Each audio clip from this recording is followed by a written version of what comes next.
کہ 3 دوست تھے سفر میں، تو ایک آگے بڑھ گیا اور منزل پر پہنچ گیا اللہ کے نبی، پھر دوسرا چلا اور وہ منزل پر پہنچ گیا ابو بکر، اب تیسرا راستے میں ہے۔ اب مسجد میں داخل ہوئے تو آپ کے ادھر ابو بکر تھے، ادھر عمر تھے رضی اللہ عنہ، سامنے صحابہ بیٹھے تھے۔ آپ نے ان سے فرمایا دیکھ رہے ہو ہاکذا نحشر یوم القیامہ، میں قیامت کے دن ایسے اٹھوں گا، میرے سیدھے ہاتھ ابو بکر ہوگا، الٹے ہاتھ عمر ہوگا۔ ملہم مراد، سارے مرید، ایک شخص مراد، کتنے بڑے آدمی۔ تو صحابہ نے مشورہ کیا کہ فتوحات ہو گئی ہیں، کیسر اور کسریٰ کے خزانے مدینے میں آ گئے ہیں، اور عمر کا وہی حال ہے، وہی مجاہدہ ہے، وہی مشقت ہے، تو اب اسے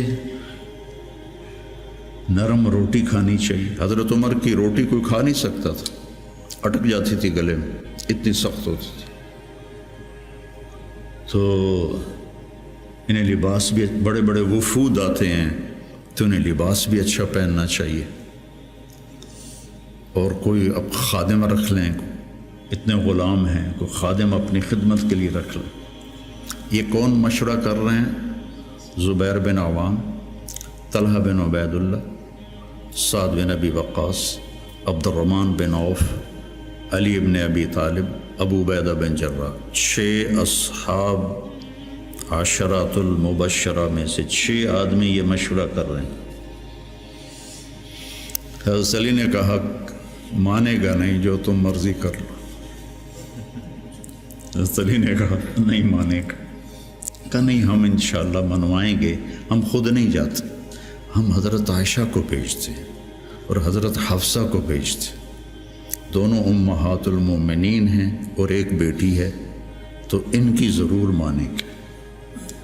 تو یہ دونوں تشریف لائیں اور متکلم بنی حضرت عائشہ، کامر المومنین آج آپ سے ایک بات کرنی ہے۔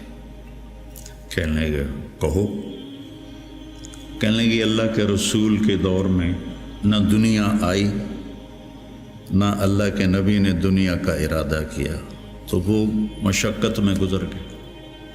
میرے باپ ابو بکر کے دور میں دنیا کی فتوحات نہ آئیں، نہ انہوں نے ارادہ کیا، وہ بھی گزر گئے۔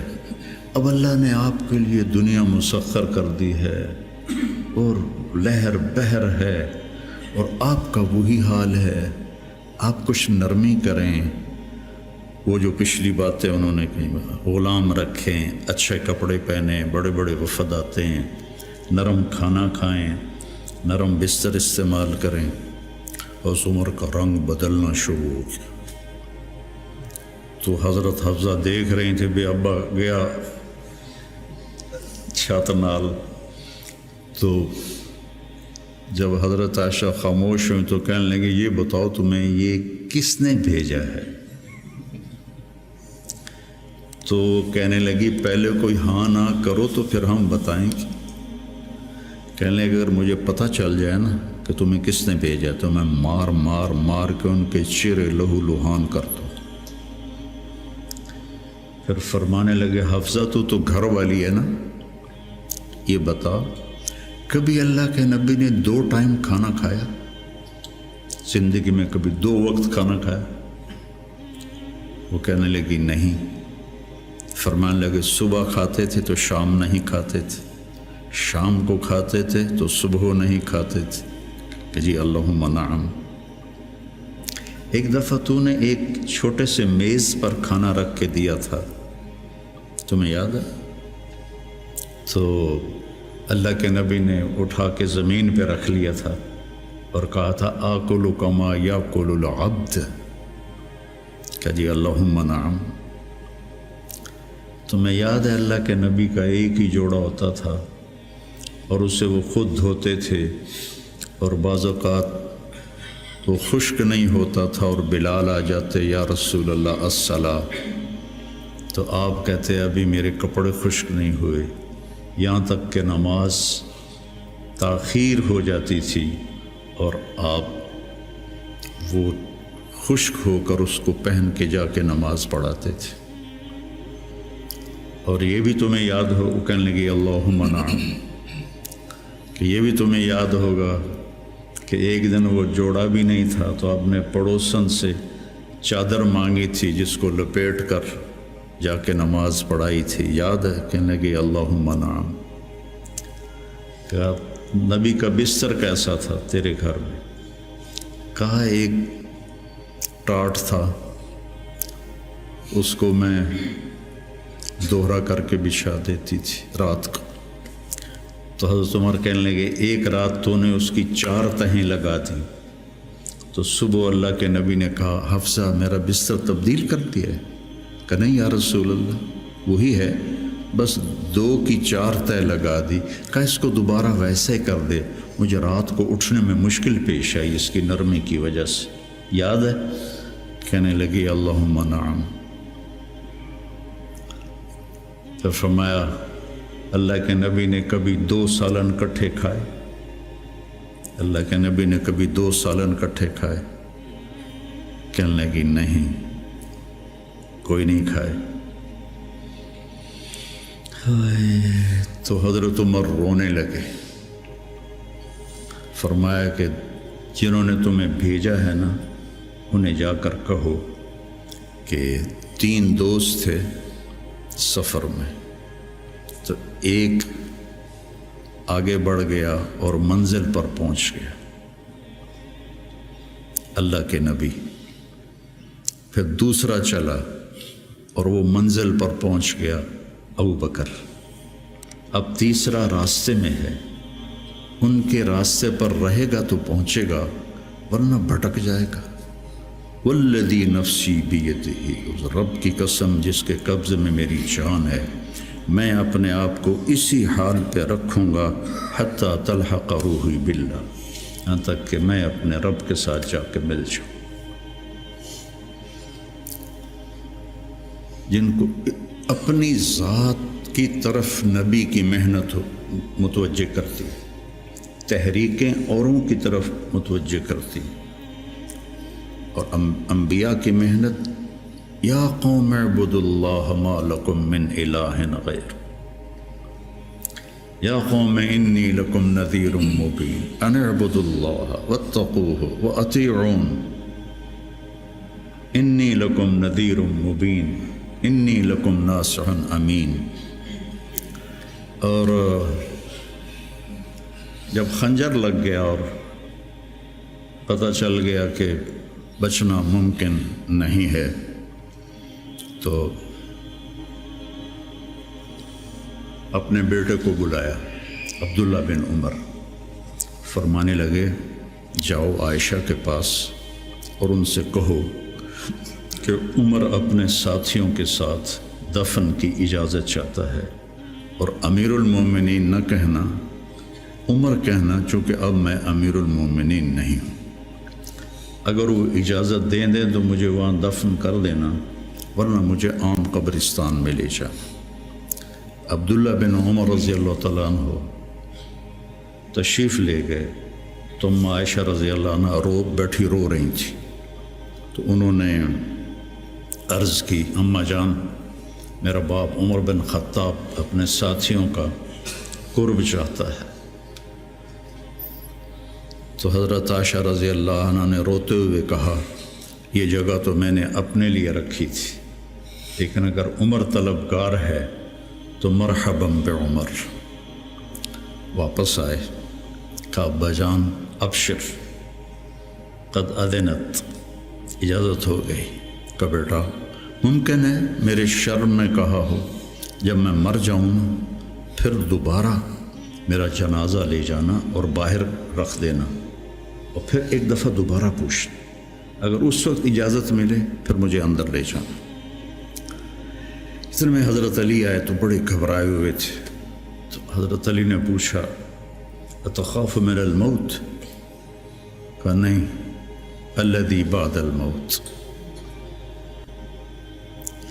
الذی بعد الموت، جس ہستی نے 22 لاکھ مربع میل میں اسلام پھیلایا، تو کہنے لگے ڈرو نہیں، میں نے کئی دفعہ سنا کہ اللہ کے نبی نے کہا خرجت انا و ابو بکر و عمر، دخلت انا و ابو بکر و عمر، جیت انا و ابو بکر و عمر و سیدہ کہول اہل الجنہ ابو بکر و عمر۔ کہ میں نے کئی دفعہ سنا، حضرت حسن بھی ساتھ، تو کہنے لگے قیامت کے دن گواہی دو گے میری؟ کہا میں بھی دوں گا، حسن بھی دے گا، میں بھی دوں گا، حسن بھی دے گا۔ تو حضرت علی چلے گئے، تو موت کی آہٹ محسوس کی، تو عبداللہ بن عمر نے گود میں سر رکھا ہوا تھا، کہنے لگے عبداللہ میرا سر زمین پہ ڈال دے۔ انہوں نے پنڈلی پہ رکھ لیا، وائے حق، سنتے نہیں ہو میں نے کیا کہا، مجھے زمین پہ ڈال دے۔ انہوں نے سر زمین پہ رکھ دیا، تو اپنا چہرہ زمین ایسے رگڑنا شروع کیا، ایسے ویل لک یا عمر ان لم یغفر لک ربک، یہ کہنا شروع کیا، ویل لک یا عمر ان لم یغفر لک ربک، ویل لک یا عمر، ویل لک ولامک یا عمر ان لم یغفر لک ربک۔ یہ کہتے کہتے جان نکل گئی، اور لوگ اکٹھے ہوئے، تو حضرت عبداللہ ابن عباس کہتے ہیں کہ کسی نے میرے کندھے پہ ہاتھ رکھا، تو میں نے مڑ کے دیکھا تو علی تھے، رو رہے تھے، کہہ رہے تھے کہ نہیں، بات کی بات، حضرت صہیب رومی نے جنازہ پڑھایا، وصیت کی تھی میرا جنازہ صہیب پڑھائے، ان 6 کو تو ڈال دیا تھا نا شورا میں، تو صہیب نے جنازہ پڑھایا، جنازہ اٹھایا گیا اور آ کر حضرت عائشہ کے دروازے پر رکھا گیا، اور عبداللہ بن عمر آگے بڑھے کہ اماں جان میرا باپ حاضر ہے، اندر آنے کی اجازت چاہتے۔ تو عائشہ رضی اللہ عنہا نے اپنی چادر اٹھائی اور اپنے آپ کو ڈھانپا اور باہر نکل گئی، مرحبا بعمر۔ تو جب آپ کی تدفین ہو رہی تھی تو عبداللہ بن عباس نے کہا کہ میرے کندھے پر کسی نے ہاتھ مارا، تو میں نے دیکھا تو علی رضی اللہ عنہ رو رہے تھے، کہہ رہے تھے عمر مجھے پتا تھا تیرے سوا یہاں اور کوئی نہیں آ سکتا، تیرے سوا یہاں اور کوئی نہیں آ سکتا، مجھے پتا تھا تو یہیں آئے گا۔ علم کا یہ منتہا ہے، اس کو اگر ہم اپنی آپ ذات کو بیچ میں سے نکال دیں گے تو ہم گرنا شروع ہو جائیں گے۔ تجھے کیوں فکر ہے اے گل دلے صد چاک بلبل، تو اپنے پیرہن کے چاک تو پہلے رفو کر لے۔ عائشہ رضی اللہ عنہ موت کی سکرات میں تھی، تو عبداللہ ابن عباس رضی اللہ عنہ نے آنے کی اجازت چاہی، تو جنگ جمل کے بعد سے بول چال بند تھی، کیونکہ عبداللہ ابن عباس حضرت علی کی طرف سے لڑے تھے باقاعدہ، تو آپ کے پاس عبداللہ بن زبیر اور مسور بن مخرمہ رضی اللہ عنہ بیٹھے ہوئے تھے، تو حضرت عائشہ رضی اللہ عنہ خاموش ہو گئی، اتنا اثر تھا اس بات کا۔ تو ان کا حبر الامہ ہے اور ابن عم الرسول ہیں، اجازت دے دے۔ تو حضرت عائشہ روئے جا رہی تھی اور ان کی بڑی چادر آنسوں سے بھیگ چکی تھی، ساری چادر۔ جب وہ آئے تو کہنے لگے اماں جان آپ کیوں رو رہی ہیں؟ آپ کے اور نبی کی ملاقات میں صرف اتنی دیر ہے کہ یہ جان نکلے اور آپ اللہ کے رسول کے پاس پہنچ جائیں۔ کہنے لگے عبداللہ مجھے دھوکہ نہ دے، کاش میری ماں نے مجھے جنا ہی نہ ہوتا، مجھے بہلاوا نہ دے، مجھے دھوکہ نہ دے۔ اور اللہ کے نبی نے کہا تھا یا عائشہ انہو